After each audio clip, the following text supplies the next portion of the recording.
ఈరోజు కదా కాంచనగంగ. హిమాలయ పర్వతాలలో ఒక పెద్ద లోయ ఉంది. దాని చుట్టూ ఎత్తైన కొండలున్నాయి. ఆ కొండల మీద వర్షం కురిసినప్పుడు వాటి శిఖరాల నుండి చాలా ఏరులు పారుతూ ఉండేవి. కానీ ఒక్కటి లోయలోకి వెళ్ళేది కాదు. కానీ ఏటా వానలు సమృద్ధిగా కురవటం వల్ల ఆ లోయలో గోధుమలు, మేలుజాతి పళ్ళు విరగపండేవి. అందుకనే ఆ లోయకు బంగారు లోయ అని పేరు. ఆ లోయకు పడమటగా ఒక ఎత్తైన పర్వత శిఖరం ఉంది. దాని మీద నుంచి ఒక నది అవతలి వైపుకు ప్రవహిస్తూ ఉండేది. సాయంకాలపు నీరెండలో అది బంగారంలాగా మెరుస్తూ ఉండేది. అందుచేత అందరూ ఆ నదిని కాంచనగంగా అని పిలిచేవారు. ఆ బంగారు లోయలో ముగ్గురు అన్నదమ్ములు ఉండేవారు. పెద్దవాడి పేరు సుందుడు, రెండోవాడి పేరు ఉపసుందుడు, మూడోవాడు నందుడు. అన్నల కన్నా నందుడు చాలా చిన్నవాడు. పెద్దవాళ్ళిద్దరూ పరమ దుర్మార్గులు. వాళ్ళు తమ విషయం తప్ప మరేమీ ఆలోచించేవాళ్ళు కాదు. తమ కింద పనిచేసే రైతులను, కూలీలను క్రూరంగా హింసించి వారి రక్తం పిండేవారు. అందుచేత వారిని రాక్షస సోదరులు అని పిలిచేవారు. తమ తమ్ముడైన నందుని కూడా వాళ్ళు ఎంతో హింస పెట్టేవాళ్ళు. నందుడు చాలా మంచివాడు, పైగా అమాయకుడు. అన్నలు పెట్టే బాధలన్నీ పడి వాళ్ళకి అడ్డమైన చాకిరీ చేసేవాడు. వాళ్లకు వంట చేసి పెట్టడం, నీళ్లు తోడటం, బట్టలు ఉతకటం అంతా నందుడి పని. ఎప్పుడైనా భిక్షకి వచ్చిన పేదవాడికి ఇంత రొట్టె పెడితే అన్నదమ్ములిద్దరూ నందుని కొట్టి అతనికి తిండి లేకుండా పడుకోబెట్టేవారు. నందుడికి జాలి ఎక్కువగా ఉండేది. కానీ అన్నలకు భయపడి వాళ్ళు ఇంట్లో లేని వేళ తలుపులు వేసుకుని వంటింట్లో కూర్చునేవాడు. అన్నలు తప్ప ఎవరు తలుపు తట్టినా తీసేవాడు కాదు. ఒకరోజు గాలివాన బాగా వస్తుంది. సుందోపసుందులు బయటకు వెళ్ళారు. నందుడు వంటింట్లో అన్నల కోసం రొట్టెలు చేస్తూ ఉన్నాడు. ఇంతలో బయట తలుపు మీద పెద్దగా చప్పుడయింది. తన అన్నలు కూడా తలుపు అంత గట్టిగా తట్టరు. నందుడు భయపడుతూ వెళ్ళి తలుపు తీయకుండానే ఎవరు అని అడిగాడు.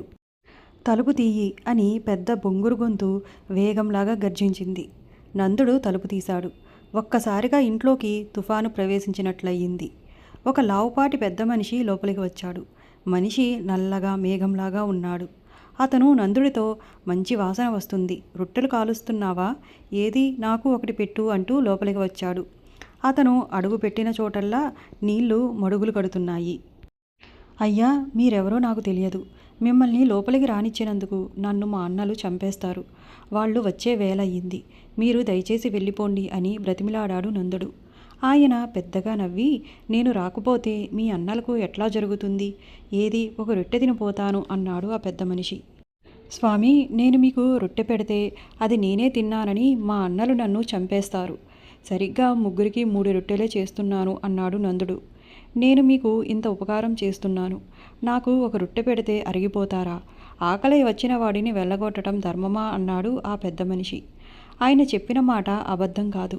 ఎందుకంటే ఆయన వరుణదేవుడు. ఆయన వర్షించబట్టే ఆ లోయలో పంటలు సమృద్ధిగా పండుతున్నాయి.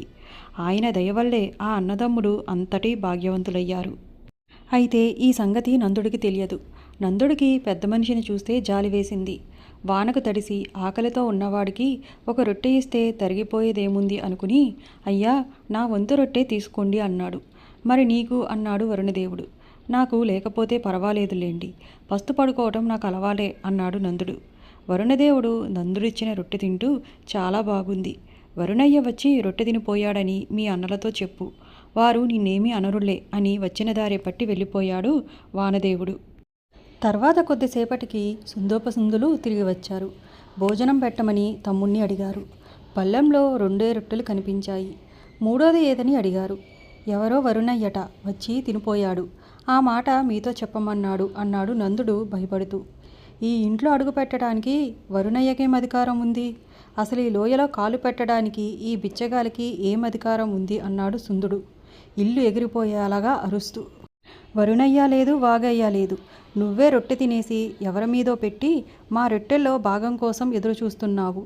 అనుభవించు, ఈ పూటకి నీకు తిండి లేదు, పో వెళ్ళి పడుకో అని సుందుడు తమ్ముణ్ణి బాగా కొట్టాడు. నందుడు ఆకలితో వెళ్ళి డొక్కల్లో కాలు పెట్టుకుని పడుకున్నాడు. అంతే. ఆ రోజు తర్వాత మళ్ళీ ఆ లోయలో వర్షం పడలేదు. వర్షాలు పడక వాగులు ఎండిపోతే ఏమవుతుంది? బంగారు లోయ అని పేరుకెక్కిన ఆ లోయ అంతా మరుసటి ఏడుకి బీడుభూమిగా మారి ఎక్కడ పళ్ళ చెట్లు అక్కడ మాడిపోయాయి. ద్రాక్ష తోటలన్నీ ఎండిపోయాయి. ఆఖరికి పచ్చగడ్డి కూడా మాయమైంది.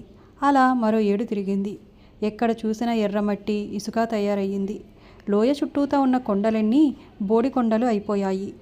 సుందోపసుందులు ఇంకా రైతులను ఏం పీడిస్తారు? వాళ్ళేం తింటారు? ఇంకా డబ్బేం కూడబెడతారు? దాచి ఉంచిన డబ్బంతా ఖర్చయిపోయింది. వెండి బంగారం అంతా ఖర్చయిపోయింది. ఒక్క బంగారు పాత్ర మిగిలింది.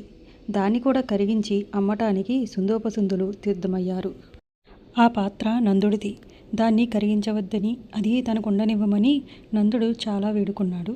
కానీ అన్నలు వినలేదు. దాన్ని ఒక ఇనుప గిన్నెలో వేసి నిప్పు మీద పెట్టి వాళ్ళిద్దరూ బయటికి వెళ్ళారు. నందుడికి తన సర్వస్వం పోయినట్టు అనిపించింది. అతను చాలా విచారంగా కిటికీ దగ్గర నిలబడి సాయంకాలపు నీరెండలో నిగనిగలాడే కాంచనగంగ వైపు చూస్తూ అందులో ఉన్న నీరంతా బంగారం అయిపోకూడదు అని అనుకున్నాడు. ఎందుకవ్వాలి అని ఎవరో అన్నట్టు నందుడికి వినిపించింది. నందుడు ఉలిక్కిపడి చుట్టూ చూశాడు. పొయ్యి మీద ఇనుప గిన్నె తప్ప ఇంకేమీ కనిపించలేదు. వేడిగా ఉంది, నన్ను బయట వేయి అంది ఆ గొంతు. ఆ గొంతు ఇనుప గిన్నెలో నుంచి వచ్చినట్లుగా తోచింది నందుడికి. అతను వెంటనే వెళ్ళి అందులోకి చూశాడు. బంగారు పాత్ర అంతా కరిగిపోయింది. కానీ ఇనుప గిన్నెలో ఉన్న ద్రావకంలో తన ముఖానికి బదులు మరొక ముఖం కనిపించింది. దానికి తెల్లటి మీసాలు, గడ్డము ఉంది. చిన్న చిన్న కళ్ళున్నాయి. వేడిగా ఉంది, నన్ను బయట వేయి అంది ఆ ముఖం మళ్ళీ నందుడిని చూసి. నందుడు ముందు వెనక ఆలోచించకుండా ఆ ఇనుప గిన్నె పైకి తీసి దానిలో ఉన్న ద్రావకాన్ని కింద పోశాడు. బంగారానికి బదులు ఒక మరుగుజ్జు ముసలతను వచ్చి నిలబడ్డాడు. అతను నందుడి మోకాలంత ఉన్నాడు. ఆ ముసలాయన జుట్టు, ఒళ్ళు, చొక్కా కూడా బంగారం రంగులోనే ఉన్నాయి. అతన్ని చూసి అయ్య బాబోయ్ అన్నాడు నందుడు. ఆ మరుగుజ్జు ముసలతను నందుడితో, నేను నీకు తెలుసా? నేను ఈ కాంచనగంగకు రాజును అన్నాడు. నందుడు తెల్లబోయాడు. నీ సంగతంతా చూస్తూనే ఉన్నాను. నువ్వు చాలా మంచివాడివి. అందుకని నీకు ఒక రహస్యం చెబుతా విను. ఆ కాంచనగంగ మీద ఉన్న శిఖరం చూసావా? దాని మీదకి ఎక్కి ఆ నదిలో ఎవరైతే 3 బుట్ల పవిత్ర తీర్థం వేస్తారో వాడికి ఆ నది బంగారం అవుతుంది. ఇతరులకు అది నీరుగానే ఉంటుంది. మరో సంగతి, ఎవరైనా ఆ నదిలో అపవిత్రమైన నీరు పోశాడా వాడు కాస్త నల్లరాయి అయిపోతాడు. తెలిసిందా? జ్ఞాపకం ఉంచుకో అంటూ ఆ మరుగుజ్జు నందుడు జవాబు చెప్పేలోపుగా మంటల్లోకి దూకి మాయమయ్యాడు. సుందోపసుందులు ఇంటికి తిరిగి వచ్చేసరికి బంగారు పాత్ర లేదు. నందుడే దాన్ని దాచాడని వాళ్ళిద్దరూ కలిసి చచ్చేటట్లు కొట్టారు. దెబ్బలు పడలేక నందుడు మరుగుజ్జు గురించి, అతను చెప్పిన విషయం గురించి అన్నలకు చెప్పేశాడు. మొదట వాడి మాట నమ్మలేదు. కానీ ఎన్ని కొట్టినా వాడు అదే చెప్పడం వల్ల నిజం కావచ్చు అనుకున్నారు. నందుడు చెప్పిన మాటల్లో వాళ్ళకి ఎప్పుడైతే గురి కుదిరిందో వెంటనే కాంచనగంగను తన కోసం బంగారం చేసుకోవాలని కోరిక కూడా ఆ ఇద్దరికీ ఒకేసారి కలిగింది. అది ఎవరో ఒకరికే బంగారం అవుతుంది. అందుచేత నువ్వా నేనా అని తగువ వచ్చింది. ఇద్దరూ పోట్లాడుకున్నారు. బలం కలవాడు గనక అన్న అయిన సుందుడే గెలిచాడు. అయితే సుందుడికి పవిత్ర తీర్థం ఎవరిస్తారు? ఏ అర్చకుడినైనా అడగాలి. అర్చకుడు సుందుడు వంటి నరరూప రాక్షసుడికి పవిత్ర తీర్థం ఇవ్వనన్నాడు. ఇది కాదు ఉపాయం అని సుందుడు అర్చకుడి దగ్గర ఉన్న పవిత్ర తీర్థం కాస్త దొంగిలించి ఒక సీసాలో పోసుకున్నాడు. ఒక తట్ట నిండా తిండి, సారాయి పెట్టుకున్నాడు.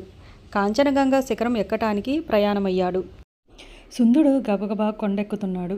కొంత దూరం వెళ్ళేసరికి మంచు కనిపించింది. ఆ మంచు అతనెన్నడూ చూడలేదు. ఏమాత్రం అజాగ్రత్తగా ఉన్నా కింద పడి చచ్చిపోయేటట్లుగా ఉంది మంచు. దారి చుట్టూ పెద్ద అగాధం ఉంది. ఆ కంగారులో అతని భుజం మీద ఉన్న భోజనం అంతా పడిపోయింది. చేతిలో పవిత్ర జలం సీసా మాత్రమే ఉంది. 1 గంట అయ్యేసరికి అతనికి చాలా దాహం వేసింది. సీసాలో చాలా నీరు ఉంది. కావలసింది 3 బుట్లే కదా అనుకుని గొంతు తడి చేసుకోవడానికి సీసా పైకెత్తాడు. ఇంతలో దాహానికి చచ్చిపోతున్న ఒక కుక్క కనిపించింది. అది సుందుడు వైపు దీనంగా చూసింది. సుందుడు దాన్ని ఒక తన్ను తన్ని కాస్త నీరు తాగి ముందుకు వెళ్ళిపోయాడు. సుందుడు మరో గంటసేపు కొండ ఎక్కాడు. కొండ వేడికి కాళ్ళు మండుతున్నాయి. మళ్ళీ దాహమైంది. ఇదివరకే సీసా సగం ఖాళీ అయిపోయింది. మిగిలిన దాంట్లో సగం తాగుదాం అనుకున్నాడు. అక్కడే రాళ్ల మీద అతనికి ఒక పసిపాప కనిపించింది. కానీ సుందుడు ఆ పాప వంక చూడనేనా చూడకుండా తన దాహం మాత్రం తీర్చుకుని ముందుకు వెళ్ళిపోయాడు. కొండ అంతకంతకు ఎక్కడానికి వీలు లేకుండా ఉంది. కానీ శిఖరం చాలా సమీపంలోకి వచ్చింది. అడుగడుక్కి సేద తీర్చుకుంటూ సుందుడు ముందుకు సాగాడు. ఇంతలో దారికి అడ్డంగా ఒక ముసాతను కనిపించాడు. అతను దాహం దాహం అంటూ గొనుగుతూ ఉన్నాడు. నువ్వింకా బ్రతికి ఉద్ధరించేది ఏముంది అంటూ సుందుడు అతనిని దాటుకుంటూ పైకి వెళ్ళిపోయాడు. ఆకాశమంతా అంధకారం అయ్యింది. భయంకరమైన ఉరుములు వినిపించాయి. సుందుడు కాళ్ళ కింద నుంచి కాంచనగంగ పారుతుంది. చేతిలో ఉన్న సీసా ఆ జలపాతంలోకి విసిరేశాడు. వెంటనే అతని శరీరం బిగుసుకుపోయింది. స్పృహ తప్పింది. అతను నల్లని రాయి అయిపోయి నదిలోకి దొర్లిపడ్డాడు. ఇంటి దగ్గర ఉన్న నందుడు తన పెద్దన్న సుందుడు తిరిగి రానందుకు చాలా బాధపడ్డాడు.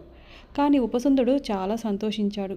పవిత్ర తీర్థం దొంగిలించటం వల్ల తన అన్న బండరాయి అయ్యాడు అని ఊహించి ఉపసుందుడు నందుడు దాచుకున్న డబ్బులు లాక్కుని తీర్థం కొనుక్కుని తట్టలో తిండి పెట్టుకుని కొండ ఎక్కటానికి బయలుదేరాడు. ఉపసుందుడు కూడా అన్నలాగే చాలా కష్టపడుతూ కొండ ఎక్కాడు. కొంత దూరం పోయాక అతనికి ఒక పాప కనిపించి దాహం అంది. కానీ ఉపసుందుడు ఇవ్వకుండా ముందుకు వెళ్ళిపోయాడు. మరి కాస్త దూరం పోయేసరికి అడ్డంగా సుందుడు కనిపించి దాహం దాహం అన్నాడు. ఓహో, నీకోసం నీరు తెచ్చా అనుకున్నావా అంటూ ఉపసుందుడు అన్నను దాటి కొండ ఎక్కాడు. ఆఖరికి ఉపసుందుడికి కాంచనగంగ కనిపించింది. తన చేతిలో ఉన్న నీటి సీసా అందులో విసిరేసి తను కూడా నల్లరాయి అయిపోయి నీటిలో ఒరిగిపోయాడు. అన్నలిద్దరూ తిరిగి రాకపోవటం చూసి నందుడు బయలుదేరాడు. అతనికి ఒక అర్చకుడు పవిత్ర తీర్థం అడగ్గానే ఇచ్చాడు. అన్నలాగే అతను కూడా తిండి తట్టలో పెట్టుకుని కొండ ఎక్కటానికి బయలుదేరాడు. చిన్నవాడు కావటం చేత దారి అతనికి చాలా కష్టం అనిపించింది. తిండి పడిపోయింది. బాగా దాహం వేస్తుంది. చేతిలో ఉన్న తీర్థం తాగుదాం అనుకుంటూ ఉండగా ఒక ముసలతను కనిపించి దాహం దాహం అన్నాడు. చేతిలో ఉన్న సీసా ముసలతనికి ఇస్తూ దయచేసి అంతా తాగేయకండి అన్నాడు నందుడు. కానీ ముసలతను చాలా భాగం తాగి కొద్దిగా మిగిల్చాడు. నందుడు తను తాగటం మానేసి ముందుకు సాగాడు. అతనికి దారి ఇప్పుడు ఇదివరకటిలా కష్టంగా అనిపించలేదు. రాళ్ల మీద అక్కడక్కడ పచ్చగడ్డి కనిపించింది. ఒక గంట వెళ్ళేసరికి నందుడికి మళ్ళీ దాహమయ్యింది. సీసా ఎత్తి తాగపోయాడు. కానీ ఇంతలో దారికి అడ్డంగా ఒక పాప కనిపించి దాహమని ఏడుస్తుంది.